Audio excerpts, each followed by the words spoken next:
Bukti-bukti Alkitab itu sudah demikian jelas menunjukkan bahwa Yesus bukanlah Tuhan.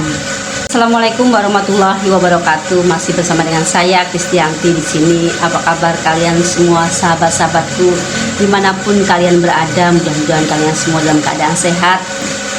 Sahabat-sahabatku yang dirahmati Allah, ada beberapa pertanyaan kemarin yang menyangkut tentang konsep ketuhanan Yesus yang membuat ragu. Ini akan saya jelaskan beberapa poin di sini. Insya Allah menambah iman dan takwa kita dan memperteguh keimanan kita pada Allah. Yahudi dan Nasrani adalah kaum yang dianggap bertanggung jawab atas penyelewengan ajaran-ajaran nabi-nabi utusan Allah. Bahkan dalam penyelewengan ajaran para nabi ini, Yahudi dan Nasrani merekam semua perjalanan wahyu sejak dari Nabi Adam. Banyak aspek yang dapat kita bandingkan di dalam Islam maupun di dalam Kristen. Contoh, konsep tentang hukum, konsep tentang akhirat, konsep tentang ketuhanan, konsep tentang wahyu, dan konsep tentang kitab suci itu sendiri. Sahabat-sahabatku yang dirahmati Allah, kali ini saya akan membahas tentang konsep ketuhanan Yesus yang membuat ragu. Ini menjadi sorotan, yaitu konsep ketuhanan Kristen, yaitu Tritunggal, khususnya ketuhanan Yesus Kristus yang amat tidak masuk akal.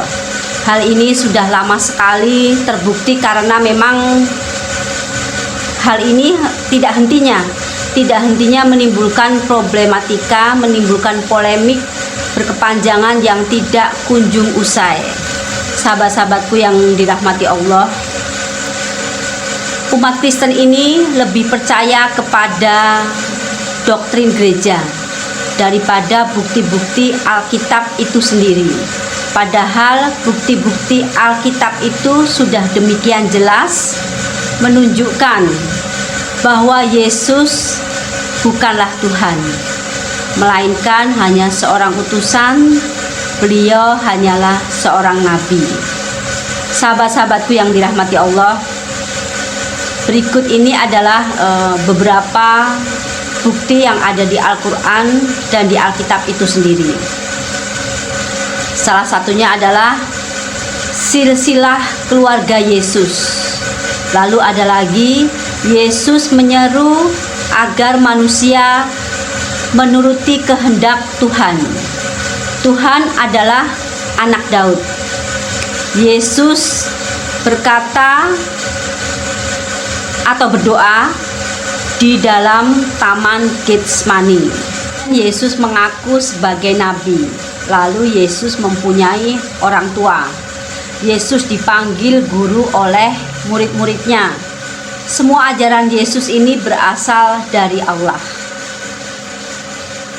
Sahabat-sahabatku yang dirahmati Allah, selama ini umat Kristen menganggap bahwa Yesus hanya sebagai juru selamat. Yesus sebagai juru selamat atau Mesias.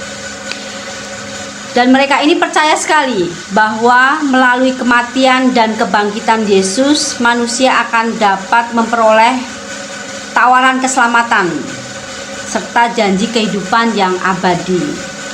Sahabat-sahabatku yang dirahmati Allah, Yesus ketika disalib memohon pertolongan kepada Allah. Ini dibuktikan dalam Alkitab di Matius 27:46. Kira-kira jam 3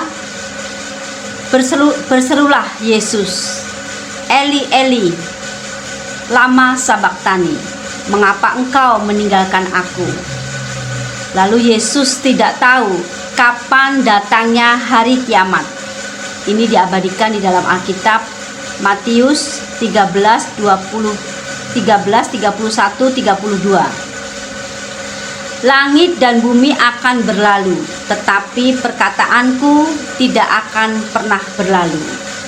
Tentang hari saat itu tidak seorang pun tahu, bahkan malaikat-malaikat di surga pun tidak tahu, dan anak-anak pun tidak tahu. Semua tidak tahu, hanya Bapa yang tahu. Yesus menyuruh umatnya untuk berdoa kepada Allah, memohon ampunan kepada Allah. Ini diabadikan di dalam Alkitab di Matius 6, 9, 13. Bagi kami, Bapa kami di surga, dikuduskanlah namamu, datanglah ke kerajaanmu, jadilah kehendakmu di bumi dan di surga. Berikanlah kami pada hari ini makanan, dan ampunilah kami dan kesalahan kami, seperti kami pun mengampuni orang yang bersalah kepada kami. Dan janganlah membawa kami ke dalam percobaan, tetapi lepaskanlah kami dari yang jahat. Saudara-saudaraku yang dirahmati Allah, selama ini Kristen menganggap bahwa Yesus adalah anak Allah. Mereka menganggap bahwa Yesus ini memiliki kodrat sebagai manusia sekaligus ilahi. Mereka menganggap Yesus ini sebagai juru selamat, dan mereka selama ini menganut kepercayaan atau paham Tritunggal. Sahabat-sahabatku yang dirahmati Allah, umat Kristen ini meyakini bahwa Yesus adalah firman, menjelma sebagai manusia, Allah Putra. Menurut kitab suci, Yesus bangkit naik ke surga dan beliau duduk di sebelah kanan Bapa. Dan dikatakan Yesus akan kembali ke bumi ini untuk menghakimi manusia. Sahabat-sahabatku yang dirahmati Allah, ada beberapa hal yang membuat Yesus mustahil kalau beliau adalah Tuhan. Ini tertera di dalam Alkitab Matius 26, 39. Maka ia maju sedikit, lalu sujud dan berdoa, "Ya Bapakku, jikalau sekiranya mungkin, biarlah cawan ini berlalu daripadaku, tetapi janganlah seperti yang menjadi kehendakku, melainkan seperti yang Engkau kehendaki." Di Markus 14, 35-36, ia maju sedikit, merebahkan diri ke dalam tanah dan berdoa sekiranya mungkin.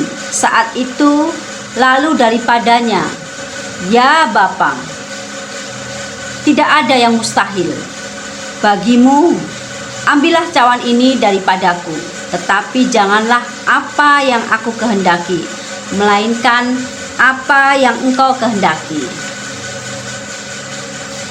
Sahabat-sahabatku yang dirahmati Allah, Yesus ketika disalib memohon pertolongan kepada Allah. Diabadikan di dalam Alkitab di Matius 27-46. Kira-kira jam 3 berserulah Yesus, "Eli, Eli, lama sabaktani?" "Mengapa engkau meninggalkan aku?" Yesus tidak tahu kapan datangnya hari kiamat. Ini diabadikan di dalam Markus 13, 31-32. "Langit dan bumi akan berlalu, tetapi perkataanku tidak akan berlalu." Tentang hari saat itu tidak seorang pun tahu. Malaikat-malaikat di surga tidak, anak-anak pun tidak, hanya Bapa. Yesus menyuruh umatnya untuk berdoa dan memohon ampun kepada Allah. Matius 6, 9, 13. "Bapa kami di surga, dikuduskanlah namamu, datanglah ke kerajaanmu, jadilah kehendakmu di bumi dan di surga. Berikanlah kami hari ini makanan, dan ampunilah kami akan kesalahan kami, seperti kami pun mengampuni orang yang bersalah kepada kami. Dan janganlah membawa kami ke dalam percobaan, tetapi lepaskanlah kami dari yang jahat. Saudara-saudaraku yang dirahmati Allah, ini adalah beberapa konsep ketuhanan Yesus yang membuat kita semakin percaya bahwa Yesus bukanlah Tuhan. Di Alkitab telah menjelaskan bantahan ketuhanan Yesus. Tetapi mengapa selama ini umat Kristen bersikukuh menuhankan beliau? Jawabannya adalah terletak kepada doktrin gereja yang ditanamkan sejak mereka kecil, dan hal ini pernah saya alami. Mereka banyak yang gak paham dengan isi Alkitab yang sebenarnya. Mereka lebih percaya kepada ajaran gereja. Mereka lebih percaya dengan apa yang dikatakan tentang Yesus ini oleh gereja. Dan ini bukan berdasarkan isi Alkitab yang Yesus katakan, bukan berdasarkan isi Alkitab apa yang Yesus katakan, selalu ajaran gereja maupun doktrin gereja. Disinilah penyebab dari kesalahpahaman tentang siapa itu Yesus yang sebenarnya. Sahabat-sahabatku yang dirahmati Allah, mudah-mudahan apa yang sudah saya sampaikan tentang pemahaman tentang ketuhanan Yesus ini, mudah-mudahan membuat kita sebagai muslim memperkokoh keimanan kita, menambah iman dan takwa kita dan akidah kita, menjadi muslim yang taat kepada Allah dan Rasulullah. Mudah-mudahan bermanfaat, dan assalamualaikum warahmatullahi wabarakatuh.